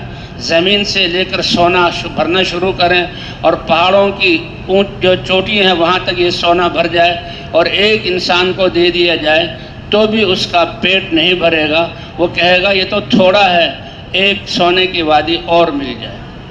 او اللہ کے بندے، سونا تم نے ایک چارپائی پر ہے، پہننے تم نے 2 کپڑے ہیں، رہنا ایک چھوٹی سی جگہ پر ہے، اور موت پہ ایک پھٹے میں تمہارا جو ہے غسل ہوگا اور ایک چھوٹی سی قبر میں تم نے جانا ہے۔ کیوں جو ہے یہ سب چیزیں جمع کر رہے ہو؟ جیسے اس نے جب بادشاہ کو کہا نا کہ تم گندگی سے پیدا ہوئے، گندگی کا مجموعہ ہو اور کیڑے بن جاؤ گے، بادشاہ دار و قطار رویا کہ واقعی یہ لوگ دھوکے میں ہیں، تم نے مجھے پہچانا ہے کہ انسان کی حقیقت کیا ہے۔ یہ تو اللہ نے یہ خوبصورت کھال چڑھائی ہوئی ہے، کتنی خوبصورت، یہ خوبصورت بال دیے ہوئے، کیا خوبصورت یہ بھویں دی ہوئی ہیں اور یہ پلکیں دی ہوئی ہیں، کیا آنکھوں کے یہ ڈیلے ہیں۔ الم نجعل لہ عینین وشفتین، کیا میں نے خوبصورت آنکھیں تمہاری ہر ایک انسان کی آنکھیں نہیں بنائی؟ آنکھیں نہ ہوں تو کروڑوں روپے دے دو، کوئی تمہیں آنکھ دے نہیں سکتا۔ تمہیں یہ خوبصورت ہونٹ نہیں دیے اور تمہیں یہ بولنے کا بیان کرنے والا بیان کر رہا ہے، دلوں پر اثر ہو رہا ہے، سننے والے سن رہے ہیں، تو یہ بیان یہ بھی کس نے جو ہے عطا کیا ہے؟ اللہ۔ معافی ضمیر کو، جانوروں کو دیکھو، ایک آواز ہے ان کی بس، یہ کوا کائیں کائیں کرتا ہے، طوطا ٹیں ٹیں کرتا ہے، چڑیا چیں چیں کرتی ہیں، بس یہ ایک آواز ہم اس کی بنائی ہوئی ہے۔ اور انسان کو دیکھو، واہ جی واہ، کتنی زبانیں ہیں، کیسے الفاظ سے تعبیر کر رہا ہے، رونے والوں کو ہنسا دینا اور ہنسنے والوں کو رلا دینا، اللہ نے یہ صفت رکھی ہے۔ اس کو الرحمن علم القرآن خلق الانسان وعلمہ البیان، رحمان سے شروع کیا کہ انسان کو بیان کرنے کی صفت دی، کسی اور جانور کو نہیں دی۔ تو بہرحال بھائی یہ زندگی امانت ہے اللہ کی طرف سے، اور اللہ نے ہمیں یہ دی ہے، یہاں رہنے کے لیے نہیں آئے، ہم یہاں سے جانے کے لیے آئے ہیں، اور یہ صلاحیتیں دنیا کو خوشگوار بنانے کے لیے نہیں ہے، یہ نادانی ہے، بلکہ آخرت کو بنانے کے لیے ہے۔ دنیا میں تو ہم نے لگانا ہے۔ وَأَنفِقُوا مِمَّا رَزَقْنَاكُمْ، ہم نے ہی دیا ہے، ہماری چاہت کو پورا کرنے کے لیے، ہمارے دین پر آنے کے لیے لگا دو، کیونکہ ایسا وقت آئے گا کہ تمہارے سامنے آ جائے گا مہلت ختم، فرشتہ آ گیا، روح نکل رہی ہے، اور اس وقت چیخو گے، پکارو گے اور کہو گے اللہ ایک سانس دے دے، تو کروڑوں دنیا بھی دے تو ایک سانس نہیں ملے گا۔ من قبل ان یاتی احدکم الموت فیقول رب لولا اخرتنی الی اجل قریب، وہ ایک سانس ملے گا تو کیا کروں گا؟ فاصدق، سب کچھ صدقہ کروں گا، لگاؤں گا تیرے دین کے لیے، واکن من الصالحین، اور نیک لوگوں میں اللہ فرماتا وَلَن يُؤَخِّرَ اللَّهُ نَفْسًا إِذَا جَاءَ أَجَلُهَا، بس یہ وقت تھا آخری، اب ایک سانس بھی تمہیں زیادہ نہیں ملے گا۔ وَاللَّهُ خَبِيرٌ بِمَا تَعْمَلُونَ، اور جو کچھ تم نے کیا اللہ جانتا ہے، تمہارے سامنے آ جائے گا۔ یوم تری المجرمین مشفقین مما فیہ، نامہ اعمال جب دیا جائے گا تو نافرمان لوگ مجرمین تھر تھر کانپیں گے، تھر تھر کانپیں گے۔ کیوں؟ کہ میرا ہر دیکھنا، میرا ہر بول، ہر بات کو سننا، ہر ہاتھ کا اٹھنا لینا دینا، ہر پاؤں کا چلنا، یہ سب کچھ اس میں لکھا ہوا ہے۔ کس بنا پر تھا، کس کے لیے تھا، کس کے طریقے پر تھا؟ اسی لیے تو حضرات انبیاء کرام کو بھیجا کہ قل ان صلاتی و نسکی و محیایا و مماتی للہ رب العالمین، اے اللہ میری نماز اور میری مالی عبادتیں اور میری جانی عبادتیں سب کس کے لیے ہیں؟ اللہ کے لیے۔ میرا مرنا اور جینا بھی کس کے لیے ہے؟ اللہ۔ اسی لیے اے اللہ جب زندگی جب تک بہتر ہو تو ہمیں اس میں برکت عطا فرما، طاعت والی بنا، اور موت جب بہتر ہو اذا کانت الوفات خیر لنا، جب موت میں بہتری ہو تو ہمیں وفات دے دے۔ تو بھائی ہم تو حضرت محمد صلی اللہ علیہ وسلم کی امت میں کہ امت ہوتے ہوئے اس کو خیر امت کہا گیا۔ کیوں؟ اس لیے کہ اس امت کو ختم نبوت کی وجہ سے نبیوں والا کام ملا۔ نہ انبیاء ہیں، ہر نبی کا دائرہ نبوت جگہ، زمانے اور افراد کے اعتبار سے محدود ہے، لیکن حضرت محمد صلی اللہ علیہ وسلم کا جو دائرہ نبوت وہ پوری دنیا ہے۔ تو سب سے پہلا سرمایہ یہ ایمان کا ہے۔ یہ ایمان، ایک ذرہ جو ایمان والا اللہ گناہوں کو معاف کر دیں، وہ اللہ ہیں، نافرمانی اس کی ہوئی تھی اس نے معاف کر دیا، اور اس کے بندوں کے حقوق توڑے تھے اس نے معاف کر دیا، وہ قادر مطلق ہے۔ معاف کر دیں تو ایک ذرہ ایمان کے بدلے میں دنیا سے 10 گنا بڑی رقبے والی جنت عطا فرمائیں گے۔ اور یہ ایمان ایسا طاقتور ہے، کہتے ہیں کہ سارے پہاڑوں کو، اس کے اسٹیل اور لوہے اور دھاتوں کو ایک جگہ جمع کر لیا جائے، کتنا بڑا ملبہ ہوگا، یہ کتنا سخت ملبہ ہوگا، اور جہنم کی ایک چنگاری رکھ دی جائے، اس کی ہیٹ اتنی زیادہ ہوگی کہ ان کو راکھ بنا دے۔ سارے یہ سمندر جو 70% پانی ہے، کہتے ہیں اس میں جہنم کا حمیم ایک قطرہ ڈالا جائے تو سمندر ابلنے لگے، جو جہنمیوں کو پلایا جائے گا۔ اللہ ہماری حفاظت فرمائے۔ تو یہ زندگی اللہ نے بہت تھوڑی ہے اور بہت بڑی کمائی کے لیے دی ہے، بہت بڑی کمائی کے لیے دی ہے۔ فرمایا کہ تم ایاک والتنعم، دنیا کو خوشگوار بنانے کی کوشش نہ کرنا۔ کیوں؟ فإن عباد اللہ لیسوا بمتناعمین، تم نے تو اپنی مرضی کو اللہ کے لیے ختم کرنا ہے۔ اور پھر ہم تو حضرت محمد صلی اللہ علیہ وسلم کی امت میں ہیں، ہمیں تو پوری انسانیت کی ذمہ داری دی گئی۔ پہلے نبی، رسول، ایک علاقہ، ایک زمانہ، ایک قوم، اور حضور صلی اللہ علیہ وسلم سارے انسانوں کے نبی، اور حضور اللہ فرما رہے تم بہترین امت ہو کہ سارے انسانوں کی نفع رسانی کے لیے نکالے گئے۔ تو یہ ایمان اور ذمہ داری اللہ نے کتنی بڑی عطا فرمائی۔ اور یہ نماز کہ دیکھیں انسان 5 دفعہ کھانا نہیں کھاتا، اور ضروری نہیں کہ 5 دفعہ پانی بھی پیے، ٹھیک ہے کبھی زیادہ کبھی کم، لیکن اللہ کے گھر مسجد میں آنا اور نماز پڑھنا، جہاں سے فیلنگ ہوتی ہے، اور انسان اللہ کے گھر میں آ کر اس کا ایمان 5 دفعہ نماز کے لیے مسجد میں بلایا جاتا ہے۔ اور نماز کا تحفہ، جیسے کوئی خاص تحفہ اپنے دوست کو دیا جائے، اس کے لیے خاص وقت ہوتا ہے، خاص تقریب کی جاتی ہے، اپنے گھر بلا کر اس کو دیا جاتا ہے۔ جی ہاں، کہ یہ قیمتی ہیرا ہے، یا قیمتی یہ دولت ہے، یا قیمتی تمہیں دولت میں دے رہا ہوں۔ تو اسی طرح اللہ نے اپنے دربار میں بلا کر اس امت کو یہ نماز عطا فرمائی۔ یہ انسان عبادت کے لیے ہے، اور یہ بہترین امت ہے۔ اللہ تعالیٰ نے تو 50 نمازیں دی تھی۔ اے محمد صلی اللہ علیہ وسلم، آپ کی یہ امت جو بہترین امت ہے، آپ کو ان کے لیے چنا اور ان کو آپ کے لیے چنا۔ جیسے آپ نبیوں کے سردار ہیں، اس امت کو دیے گئے، تو امتوں میں جو بہترین امت جو نبیوں کے کام والی امت ہوتے وہ آپ کو دی گئی۔ آپ یہ 50 نمازیں لے جائیں، وہ تو موسیٰ علیہ السلام کیا ہوا کہ میری امت کو تو 50 نمازیں دی ہیں، تو بتاؤ بھائی 50 نمازیں اگر ملتی ہمیں تو کھیتوں میں ہل چلانے کا وقت ملتا، پانی دینے کا وقت ملتا، دکانیں کھول کر تجارت کرنے کا وقت ملتا؟ دفتروں میں بیٹھنے کا وقت ملتا؟ دفاتر کیا ہیں؟ دفاتر تو لوگوں کے جو ہے آرڈروں کو پورا کرنے کی جگہ ہے، اور نماز تو اللہ کا امر پورا کرنے کی۔ دیکھتے ہیں دفتروں میں بیٹھتے ہیں، وہ کوئی چھلانگیں نہیں مارتے، اور آسمان سے ستارے توڑ کر نہیں لاتے، اور زمین سے وہ غاروں سے سونا نہیں نکالتے، ایک انسانوں کے حکم پر بیٹھے ہوئے ان کا حکم پورا کر رہے ہیں، اور سمجھتے ہیں کہ ہم پلیں گے۔ بھائی تم کرتے کیوں نہیں؟ ان سے کہو دفتروں میں بیٹھے ہوئے لکھنا اور بات چیت کرنا، اس سے کیا ہوتا ہے؟ کوئی پہاڑوں کو کھودو، سونا نکالو، ہیرے جواہرات نکالو، زمین سے خزانے نکالو، کہ پتہ نہیں کہ ہم اپنے جیسے انسان جو بادشاہ ہیں ان کے امر کو پورا کر رہے ہیں، ان کے خزانے۔ تو جب تم اللہ کے امر کو پورا کرو گے، اللہ کتنا تمہیں عطا فرمائیں گے، اللہ کتنا عطا فرمائیں گے۔ حضرت موسیٰ علیہ السلام نے عرض کیا 50 نمازیں تو یہ تمہاری امت پوری نہیں کر سکتی۔ 9 دفعہ بھیجا اور 45 نمازیں معاف ہوئیں، 5 نمازیں ملی۔ اس پر بھی موسیٰ علیہ السلام نے کہا میری امت تو 2 نمازوں کا اہتمام نہیں کرتی، آپ پر کی امت پر 5 نمازیں۔ کہا اے موسیٰ اب کیا شرم آ رہی ہے کہ اللہ کے پاس جاؤں اور 5 پہ کم کروا لوں؟ میری امت 5 نمازیں پڑھے گی، اور حضور صلی اللہ علیہ وسلم 5 نمازیں لے کر آ رہے ہیں۔ اللہ کی طرف سے اعلان ہو رہا ہے جاؤ تمہاری امت 5 نمازیں پڑھے گی اور ثواب ہم 50 نمازوں کا عطا فرمائیں گے۔ اللہ اکبر۔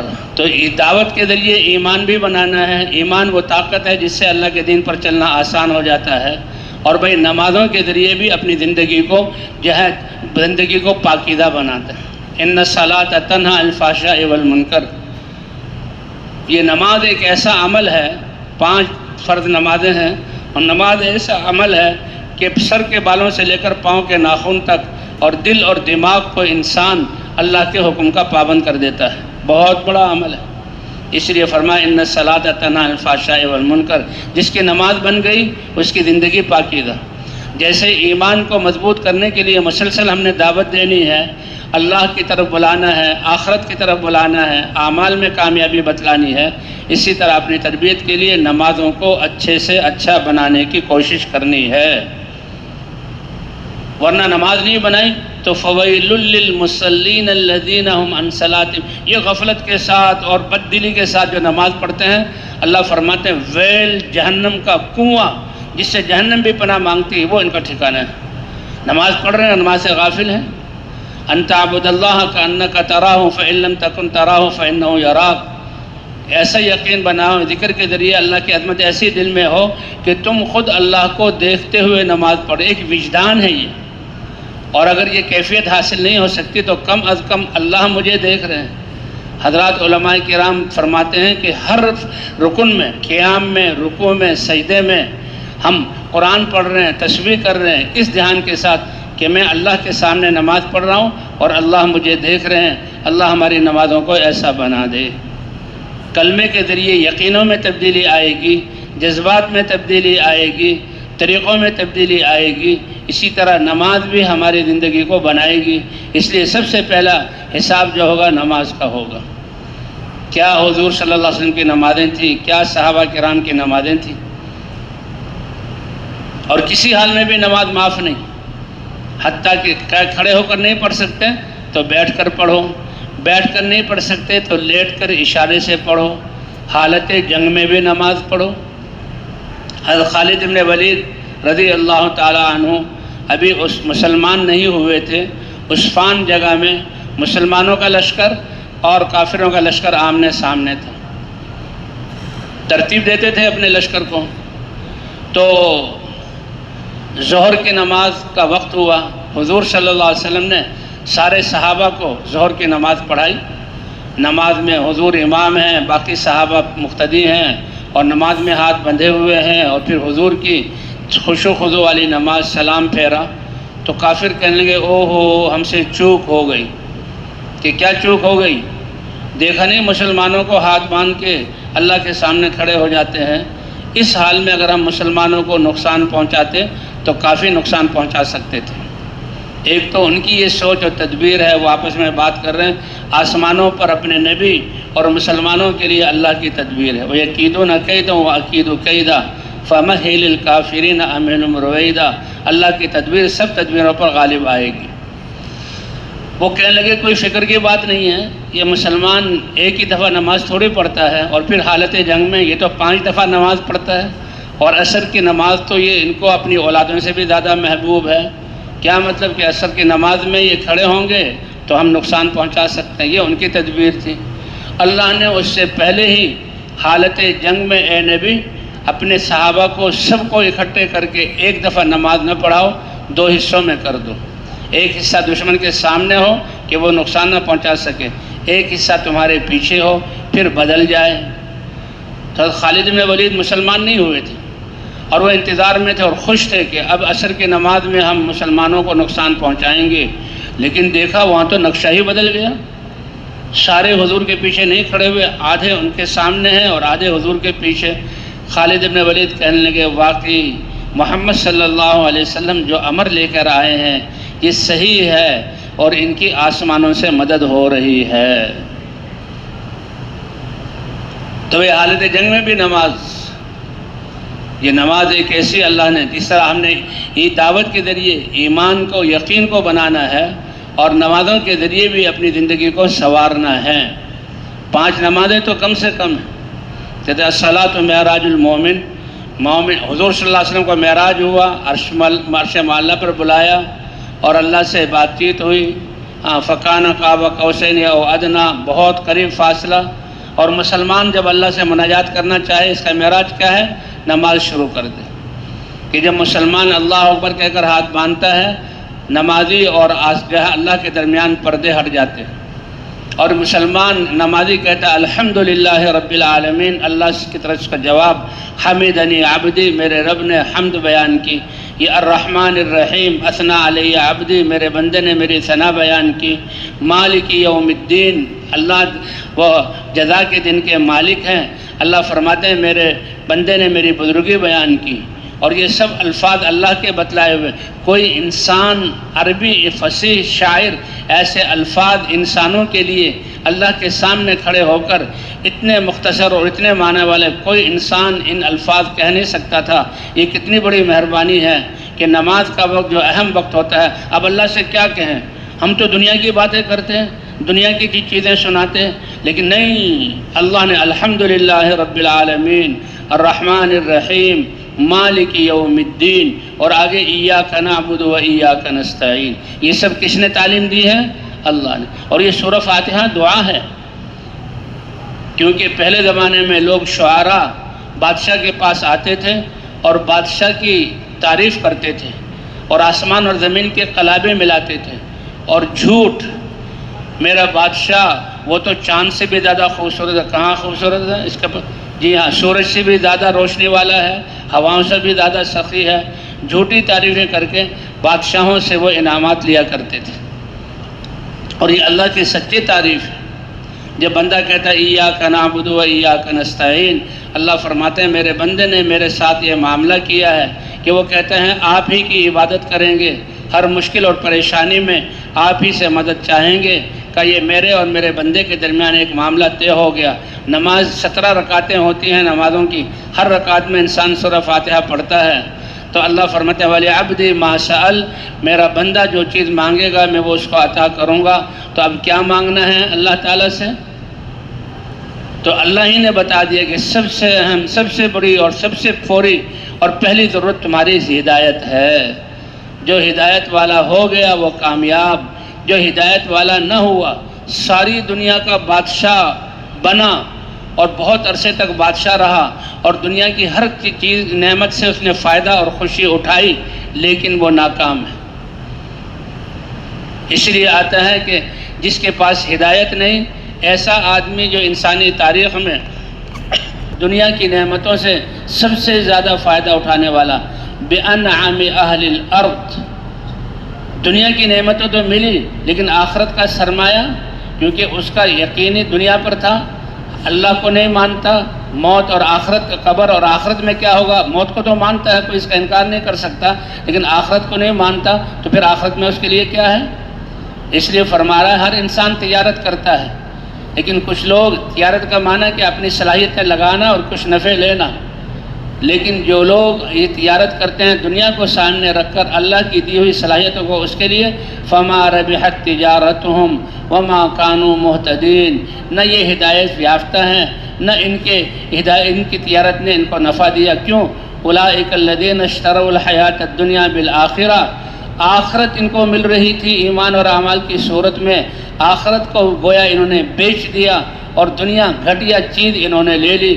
جسے سونے کے سکے لے کر انسان جائے گھر والوں کے لیے سودا لینے کے لیے، اور پھٹے پرانے چیتڑے اور کوڑا کبار لے آئے کہ سونے کے سکوں کو وہ لایا، بچہ اس کو ملامت کرے گا۔ یہ تو دنیا کی مثال ہے۔ اس سے زیادہ نادانی کہ اللہ کی دی ہوئی صلاحیتوں کو دنیا میں لگا کر ہم آخرت کو گنوا دیں۔ فما ربحت تجارتہم وما کانوا مہتدین، مثلہم کمثل الذی استوقد نارا، جیسے جو ہے وہ آگ جلائی اور جو ہے رات کے اندھیرے میں روشن ہو گیا اور ایک دم آگ چلی گئی، اندھیرا ہی اندھیرا چھا گیا۔ تو بھائی اس کے لیے اللہ تعالیٰ نے حضرات انبیاء کرام کو بھیجا، علم دے کر بھیجا اور اس کلمے کی دعوت دے کر بھیجا۔ کلمے کی دعوت سے ایمان آیا، پھر اللہ نے علم اتارا، شریعت اتاری، اور زمانے کی خوردبین اور دوربین اللہ نے ہمیں دی۔ قرآن میں زمانے کی قسم کھا کر کہ قسم ہے زمانے کی، اور زمانے کی دوربین خوردبین تو میرے پاس سامنے ہے، آدم علیہ السلام سے لے کر وہاں سے انسانیت کی ابتدا ہوتی ہے، تمہارے زمانے تک دیکھ لو تاریخ کے حالات کو کہ سارے انسان جو ایمان اور اعمال تواصی بالحق تواصی بالصبر کے بغیر گئے وہ گھاٹے میں گئے۔ کیا زبردست اللہ نے انسانی شرافت دی تھی، ساری کائنات کو مسخر کیا تھا، صلاحیتیں دی تھی، وہ سب صلاحیتیں انہیں لگائی، ایمان نہ لائے دنیا کے بادشاہ بن گئے تو وہ سب گھاٹے میں ہے۔ اس سے پہلا قدم نکلنے کا اللہ کی ذات پر الا الذین آمنوا، اور جو ایمان لائے گا والذین آمنوا اشد حبا للہ، ایمان والا سمجھے گا کہ یہ میرے جسم کے سارے اعضاء اور یہ زندگی کی سب سے بڑی دولت اور جو آس پاس یہ نعمتیں ہیں اللہ کی امانت ہیں، اور میں نے تو اس میں وہ کرنا ہے جو اللہ چاہے۔ کہ بھئی امانت جس کی ہو تو اس میں تصرف، امانت مالک کے اعتبار سے زندگی ہمارے پاس امانت ہے۔ ان اللہ اشتری من المؤمنین انفسہم واموالہم، اے میرے بندے تم نے لا الہ الا اللہ پڑھ کر مجھ سے جو عہد کیا، اتنا اونچا اپنے آپ کو بنا لیا کہ تمہارے رب نے تمہاری جان اور مال کو جنت اور رضا کے بدلے میں خرید لیا۔ ان اللہ اشتری من المؤمنین، کتنی بڑی شرافت اور عزت کی بات ہے ایمان والوں کے لیے۔ لیکن بھئی یہ ایمان حضرات انبیاء کرام کی دعوت سے آتا تھا، اور ایمان کے بعد اللہ کا دین اترتا تھا، اور لوگوں کے زندگیوں میں جب حق وجود میں آتا تو اللہ باطل کو مٹا دیتے۔ کتنی قوموں کو، کسی قوم کو پانی کے ذریعے ہلاک کیا، کسی قوم کو وَلِلَّهِ جُنُودُ السَّمَاوَاتِ وَالْأَرْضِ، اللہ کے لشکر زمین اور آسمان میں۔ اب پانی تو ہر چیز کی زندگی، لیکن نوح علیہ السلام کے قوم کو پانی کے ذریعے، ان کی ایک بیوی جو کافر تھی وہ بھی نہ بچ سکی، ان کا ایک بیٹا جو کافر تھا وہ بھی نہ بچ سکا، کہ کشتی بناؤ۔ اب کشتی بنا رہے ہیں تو لوگ اس کا مذاق اڑا رہے ہیں، اس کا مذاق اڑا رہے ہیں کہ یہ کشتی، یہاں تو پانی کا نام و نشان نہیں، یہ صحرا یا خشک زمین پر کشتی کیا کا ایک دن آئے گا تمہیں پتہ لگے گا۔ فرمایا آسمان، ہم حکم دیں گے آسمان سے بھی پانی برسے گا اور زمین تندور سے بھی چشمے ابلیں گے، تو یہ ہمارے عذاب کی نشانی ہے۔ تو ایمان والوں کو سوار کرو، ایمان والوں کو۔ ایک ایمان والی بھی وہ سوار، 4 بیٹے تھے، ایک ان میں سے کافر۔ اللہ بہت بے نیاز ہے، نوح علیہ السلام کے گھر میں گود میں پلا، نوح علیہ السلام کی دعوت کو سن رہا، نوح علیہ السلام کی پاکیزہ زندگی دیکھ رہا۔ بے طلب کو اللہ تعالیٰ نوازتے نہیں۔ نوح علیہ السلام کا بیٹا ہوتے، پکار یا بنی، او میرے چھوٹے سے پیارے بیٹے، دیکھ رہے ہو زمین سے پانی نکل رہا ہے، آسمان سے پانی برس رہا ہے، تم میرے ساتھ ہو جاؤ، یہ نشانی ہے۔ لیکن کیا اللہ کو نہیں پہچانا تھا؟ اللہ کی ذات پر یقین نہیں کیا تھا؟ کہ سآوی الی جبل یعصمنی من الماء، ابا جان آپ کیسے باتیں کر رہے ہیں؟ ٹھیک ہے پانی اوپر آ رہا ہے، آپ کشتی میں سوار ہیں، میں بھی تو پہاڑ کے دامن میں ہوں، پانی جتنا اوپر ہوگا میں پہاڑ کے اوپر چڑھتا چلا جاؤں گا۔ اتنا اونچا پہاڑ یہ تو نہیں کہ پانی، لیکن اللہ بڑی قدرت والے ہیں۔ ابھی باپ سے بات ہی ہو رہی ہے، اسی میں ایک موج آئی اور اس بچے کو لیا اور تنکے کی طرح بہا دیا اور اس کی لاش سامنے آ گئی۔ حضرت نوح علیہ السلام روئے، اللہ کی ذات بڑی سمجھ ذات ہے۔ اے اللہ، آپ نے تو مجھ سے وعدہ کیا تھا تمہارے گھر والوں کو میں تکلیف اور عذاب نہیں پہنچاؤں گا، یہ تو میرا بیٹا ہے۔ اے نوح، اس کا جب یقین ٹھیک نہیں اور اس کا جب عمل ٹھیک نہیں، اس نے ہمارے نبی نوح کی بات نہیں مانی، تو یہ تمہارے گھر والوں میں سے ہے ہی نہیں۔ انہ عمل غیر صالح، اس کا عمل درست نہیں ہے۔ تو اللہ کی رحمت متوجہ ہوتی ہے ایمان اور اعمال سے، اور ایمان اور اعمال آتے ہیں دعوت سے، اور یہ حضرات انبیاء کرام علیہم السلام کا وظیفہ تھا۔ حضور صلی اللہ علیہ وسلم کے ختم نبوت کی وجہ سے اللہ نے اس امت کو چنا، هو اجتباکم، اللہ نے تمہیں چنا ہے۔ اور استفا کا لفظ بھی ہے کہ اللہ نے ایمان والوں کو جو ہے چھانٹا ہے اور اللہ نے پسند کیا ہے۔ یہ اجتبا، استفا، اختیار جو نبیوں کے لیے اللہ کی طرف سے ہوا، اس امت کو امت ہوتے ہوئے اللہ نے اس کو چھانٹا بھی، پسند بھی کیا اور برگزیدہ بھی بنایا، اس کو پسند کیا ہے اس کو۔ تو اس لیے اللہ نے اسی حضور صلی اللہ علیہ وسلم نے دعوت شروع کی، تو جو کلمہ پڑھتا یہ اللہ کی معرفت کراتا، اللہ کو پہچان جانے کے بعد اس کی اپنی جہالت والی زندگی پر اس کو ندامت، اور پھر اس کے آس پاس لوگ یہ کتنی بڑی جہالت میں اب اس پر بات کھلتی تھی، تو وہ ان کو بھی جو ہے جہالت پر برداشت نہیں کر سکتا تھا۔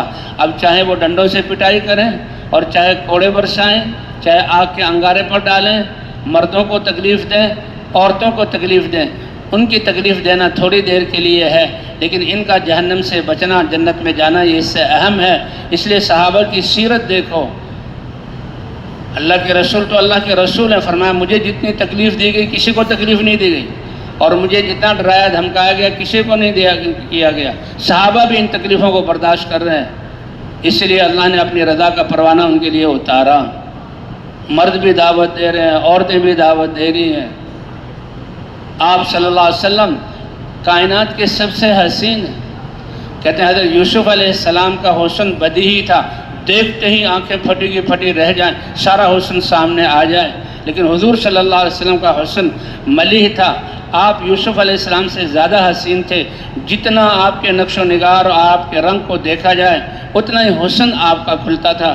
اس لیے حضرت عائشہ رضی اللہ تعالیٰ نے فرمایا کہ یوسف علیہ السلام کے حسن سے ایک دم جو ہے کہ وہ متاثر ہونے والی عورتوں نے تو اپنے ہاتھوں کو کاٹا، اگر میرے نبی کے حسن کو دیکھ لیتی تو وہ اپنے دلوں کو بھی کاٹ دیتی، ایسے حضور صلی اللہ علیہ وسلم حسین تھے۔ حضرت جابر رضی اللہ تعالیٰ عنہ فرماتے ہیں کہ ایک دفعہ ہم مسجد نبی کے باہر صحن میں بیٹھے ہوئے ہیں، رات کا وقت تھا، کالی بدری آسمان میں تھی، چاند کی تاریخ وہ 14ویں کا چاند تھا۔ تو ایک کبھی ایسا ہوتا کہ بادلوں کے چاروں طرف جو ہے دائرہ سا بن جاتا اور حضور جو ہے چاند ہمیں نظر آتا۔ فرمایا حضور صلی اللہ علیہ وسلم نے بھی ایک گول گلے والا جبہ پہنا ہوا تھا اور آپ ہمارے بیچ میں تھے۔ کہتے ہم چاند کو دیکھتے تھے اور حضور صلی اللہ علیہ وسلم کے چہرے کو دیکھتے تھے۔ حضرت جابر فرماتے ہیں 3 دفعہ دیکھنے کے بعد میں نے فیصلہ کیا کہ حضور کا چہرہ چاند سے زیادہ چمکدار تھا، اس لیے فرمایا وَأَحْسَنَ مِنْكَ لَمْ تَرَ قَطُّ عَيْنٌ وَأَجْمَلَ مِنْكَ لَمْ تَلِدِ النِّسَاءُ۔ کسی آنکھ نے بھی آپ سے زیادہ خوبصورت کسی کو نہیں دیکھا، اور آپ سے زیادہ جمال والا کسی ماں نے نہیں جانا، لیکن حضور صلی اللہ علیہ وسلم آپ کی 25 سال کی عمر ہے، شادی حضرت خدیجہ رضی اللہ تعالیٰ عنہ سے ہو جاتی ہے، تو اس سے حضرت خدیجہ سے شادی سے پہلے آپ کے گھر میں تنگی تھی، فاقہ بھوک وغیرہ آتی رہتی تھی، لیکن حضرت خدیجہ رضی اللہ تعالیٰ عنہ جیسی وفادار بیوی اللہ نے عطا فرمائی، تو وہ تو بہت بڑی تاجرہ تھی، تو آپ بھی ایک سال ذرا راحت اور آرام میں گزرے، خوشی میں اللہ